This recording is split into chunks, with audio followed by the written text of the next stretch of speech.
Welcome back everybody to the second video of What Now. Today we will be discussing mental imagery and visualization. So without further ado, let's get to it. So part of figuring out what your direction is and how to unlock it is understanding the power of visualization and mental imagery. Have you ever met one of those people who say a bunch of stuff to you about what they want in their lives? You can feel the passion in their voice, and this person always seems to make it happen.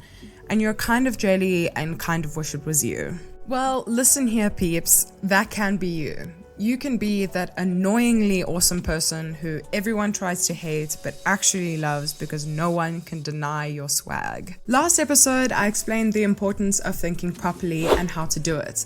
This episode is about mental imagery. So, what is mental imagery and visualizing? Mental imagery is a mental exercise that forces you to focus on the goal at hand, picturing yourself in a certain situation, place, or time, and it's so clear to you, you can almost touch it. This is an important skill to have because it teaches you to pre-plan. Scientists have stated that picturing yourself doing what you want to be doing and actually doing it activates many of the same parts of the brain. So it almost tricks your brain into thinking you're doing exactly what you desire. So how do we do this? First, write it down. Write down what you'd like to visualize in detail, where you'll be, what you'll be doing, what you're wearing, who you're surrounded by. This sounds stupid, but writing it down and seeing it on paper brings clarity and focus. And if you're anything like me, forgetting stuff is a daily struggle. Therefore, it helps you remember the goals you've set for yourself. And since the brain is such a powerful tool, it's incredibly easy to get distracted by the everyday thoughts that you'll have. So writing it down will help you stop getting too distracted. Step 2 is to think. Sit down or lie down or whatever feels most comfortable and think. Yep, this step is literally to think. Think about that dream. Think about the dream house, the dream car, the dream job or business you want to build. Think about it in excruciatingly deep detail, utilizing all your senses. What does it smell like? What can you hear? What are you wearing and doing? Can you touch anything in this environment? This is learning to start with the goal in mind. The more you think about it and fester over how amazing it's going to be, and you relish in that moment, the more real it becomes.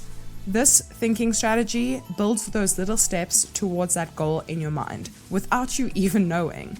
Because having a goal is the first step in achieving it. Step 3 is literally the easiest one that there is. Practice and be specific. Keep thinking. Keep imagining until that little idea becomes a belief. Think of every step you would take to achieve that goal. And that's it. That's all there is to visualizing and mental imagery. So now you understand how to do mental imagery or visualization. But if you're anything like me, you need to understand why you're doing it in the first place before you even start. So next, I will be explaining why mental imagery is a vital component in achieving your goal. So the first reason is that it engages the subconscious mind. So the subconscious mind is concerning the part of the mind of which one is not fully aware but still influences one's actions and feelings.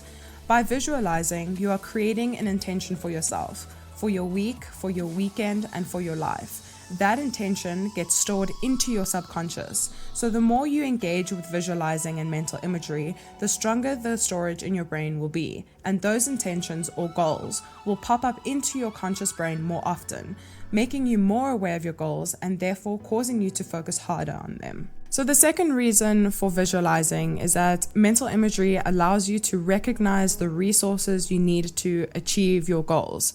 When you visualize, you can see yourself in the situation. You can see all the stuff around you as it's going to be. Because you can see it, you can now know what it is you need to get there. Do you need to further your education? Do you need to learn a new skill? Or do you simply need to network more? And the third reason is that it's a self-confidence booster. Seeing yourself in that situation is the first step to actually being there. But the great part is that seeing yourself getting that paycheck or opening up your restaurant makes you feel good. It makes you want to take action and kind of makes you feel flawless and that you woke up like this, like the king and queen you are. So you go get him, Glen Coco. Imagery can't make you perform beyond your capabilities, but it can help you reach your potential, says Tom Seaborn. You see, the funny thing is that so many people don't know how to do this simple task and expect to have their dreams become a reality. Ask yourself this. If you can't even picture yourself in the situation, if you cannot imagine yourself having all of these things you want so badly in life, how do you expect to actually have it? Think, people. Visualize.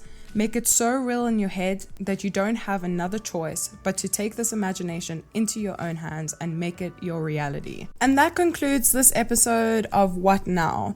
By the way, guys, if you want more information about mental imagery and visualization and all that kind of stuff, I'm going to put a link down below to Abraham Hicks. Seriously, this woman has changed my life. Yes, it is a goal. You'll figure it out all soon, but the link will be down below. Thanks for watching, guys.